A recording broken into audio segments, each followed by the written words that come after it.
I'm Steve Ember with the VOA Special English Agriculture Report.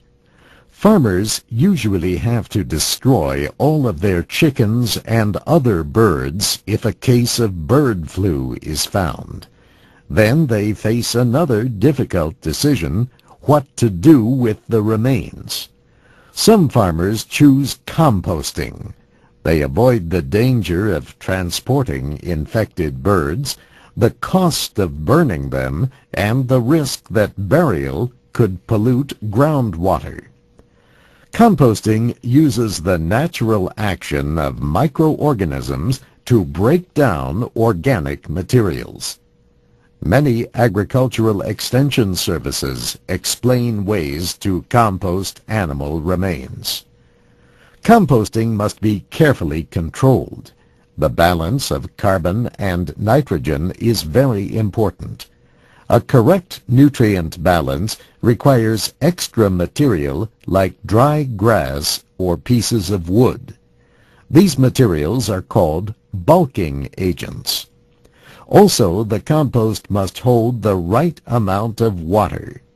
Too little and bacteria cannot do their job. Too much and air will not reach all the compost. The mixture should reach temperatures between 57 and about 63 degrees Celsius. If the pile begins to smell bad, this could be a sign that ammonia is building up. Adding the chemical ferrous sulfate can help solve this problem. Experts say a simple way to compost farm birds is to create a windrow. A windrow is simply a mass of material.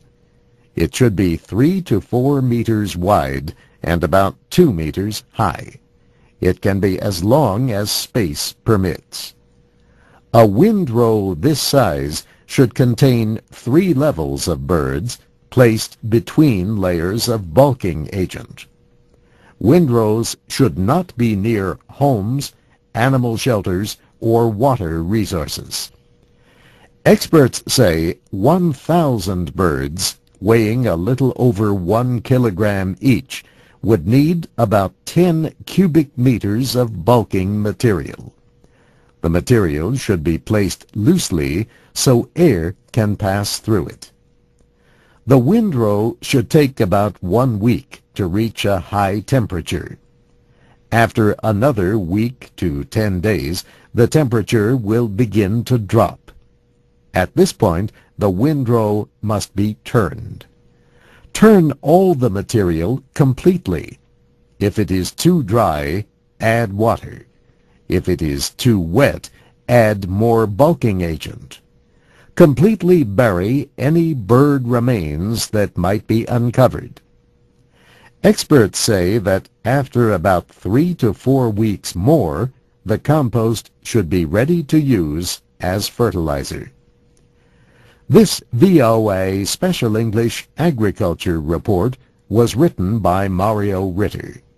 Read and hear our reports at voaspecialenglish.com. We also have a link to detailed information from the University of Maryland on composting poultry.